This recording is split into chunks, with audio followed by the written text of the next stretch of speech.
So just a little bit of background. We have two what are called FDM printers. This is basically filament-based printers, meaning that it's sort of heating up. It's almost like a weed whacker kind of plastic line of a line of plastic, and it sort of lays things down layer by layer. Resin is kind of toxic to deal with. It's one of the reasons we're not using it right now. It's very messy, can be very toxic, and the quality can be quite comparable these days. So this is the FDM or filament-based layer system that we're using on the right side, and this is resin. Resin is can be much more accurate on small scales, but lately with some developments in filament or FDM printing, the quality is getting much better, much closer to resin. For your figures, we're going to be printing at about roughly 6 to 7 inches in height, which is approximately 150 to 170 millimeters. Most 3D prints, pretty much all 3D prints are measured in millimeter scale. And it gets a little complicated because Maya will work in centimeters. ZBrush also works in centimeters, but again, there can be weirdness with scaling and things like that. So we're going to talk a little bit about that as well. Also, there's an issue with something known as overhangs. So I'll just show you in the software. Before we really get started though, I do recommend using or downloading Orca Slicer, and I'm going to mention a couple things here. So Orca Slicer is basically like a software that most 3D printers tend to use these days, or if a company is making a 3D printer, the software they ship with it will be some customized version of Orca Slicer. It's completely free. Just make sure you do not go to orca-slicer.com. I generally recommend, if you're going to download it, go to the GitHub for Orca Slicer. That is the legit version. So for me, I click on the link. I usually will scroll down towards the bottom, and you'll see a download option under download latest stable release. And then if you scroll down, since we're working in the lab and the lab is restricted, you can't install additional software. You want to download the portable version. So I've already done that in my downloads folder. And I'm using 7-zip, but I think you can use the regular Windows extractor, but I'll use 7-zip. So I right click, go to 7-zip, extract to Orca Slicer portable, and then I'll simply go to that folder once it's unzipped. There we go. And then you just double click on orca-slicer.exe and it will run the software. So typically there's also a bit of a setup process here, but for some reason I'm not seeing it. But if I click on new project there, typically, like I said, there is a bit of a setup. Okay, so yeah, typically this is what you'll see on the first run of Orca Slicer. You want to hit Get Started, North America, next. Now for us in particular, we're using two different printers. One is called the Prusa MK4S, and there's two kind of variations. I'm basically using specialty nozzles which output more plastic, and that's called a high flow or HF nozzle. So you want to select that printer in this particular situation. I also have my own personal printer in the office, so this is going to be the Elegoo Centauri Carbon. So you can enable either one of those, and it doesn't really matter if you put one, both, it's okay for now. It's more for you to kind of check some of the details of the print, and I'll explain why in a second. So I'll hit next.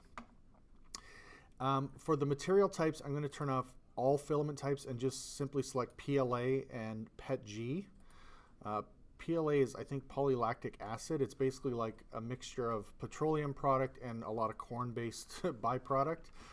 It's quote-unquote biodegradable, but that only means it, I think, breaks down like 100 years versus like 10,000 years. So, and then PETG, it's a bit more like engineering grade. It's a bit stronger and tougher than PLA, but the quality tends to be, generally that's changing though. A lot of this stuff is changing because of all sorts of like different advancements, but there's PETG. So usually I just enable a generic PETG under here. This is basically the types of material. So generic PETG high flow, generic PLA high speed, and generic PLA. These four are pretty much going to cover most things that we use. And sometimes I'll also go with Bamboo. This profile works. Basically, these are pre-made settings for the materials and for the printer. So it kind of makes things a little bit easier in terms of printing and production. And I'll also sort of take a look and see if there's a Bamboo PET G.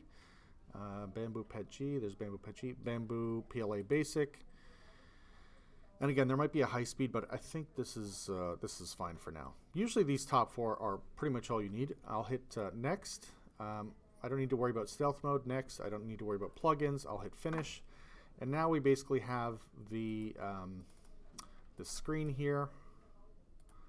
So I'm going to go to new project, and I'll explain a few things. So you see the printer here. You can click on this printer option and select Prusa or Elegoo. In this case, actually, both printers are are down at the moment. I have a part to fix the Prusa, and I'm waiting on a part for the other one. So you can select Prusa. Again, this is more or less just for you to preview the mesh and make sure that there aren't any small details missing.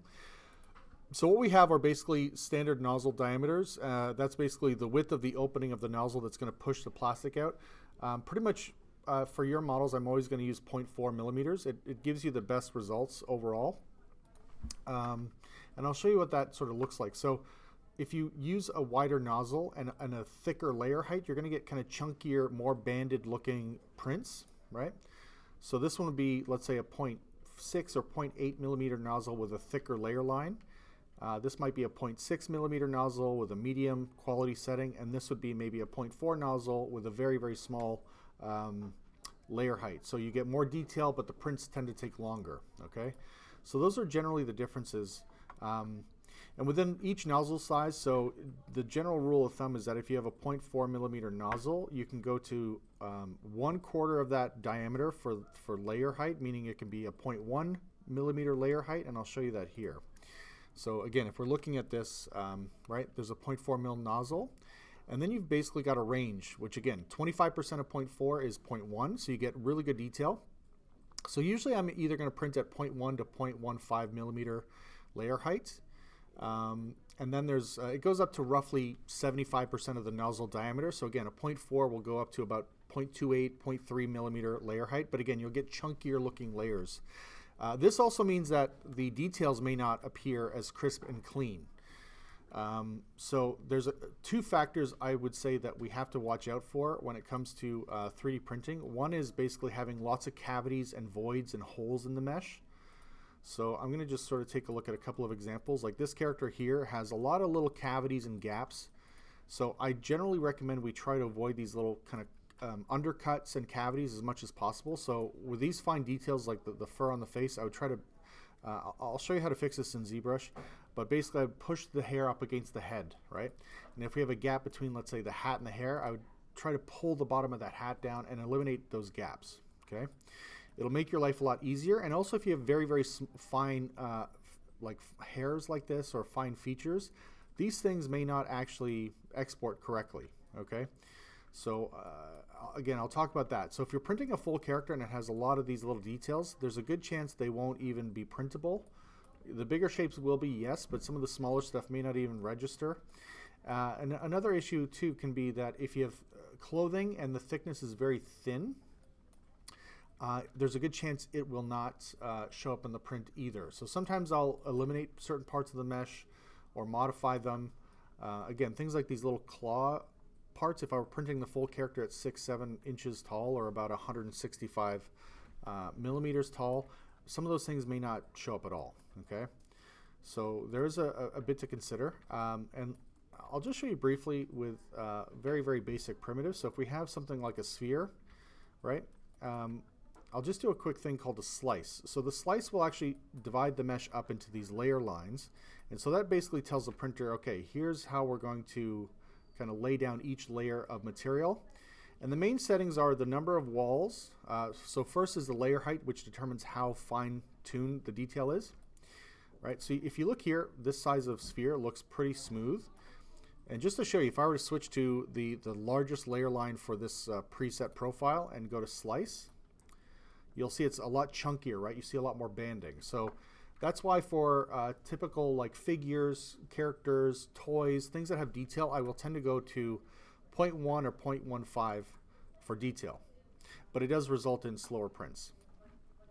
And then we have something called infill. So the infill, again, you have to think about this, that there may be very complex shapes, and so those shapes need to be supported on the inside. So the infill kind of helps make sure that anything that starts to curve over, right, will be printed and supported without having a gap that would just let the plastic kind of fall down, okay? Lastly, there's another feature called supports. So if I reslice this with supports, you'll see that the bottom layers, there's such a steep angle change that it needs to have some additional plastic laid down so that it can actually print. And once the angle starts to become more vertical, it needs less support. So again, when you have complex cavities and things like that, it can get very complicated very quickly.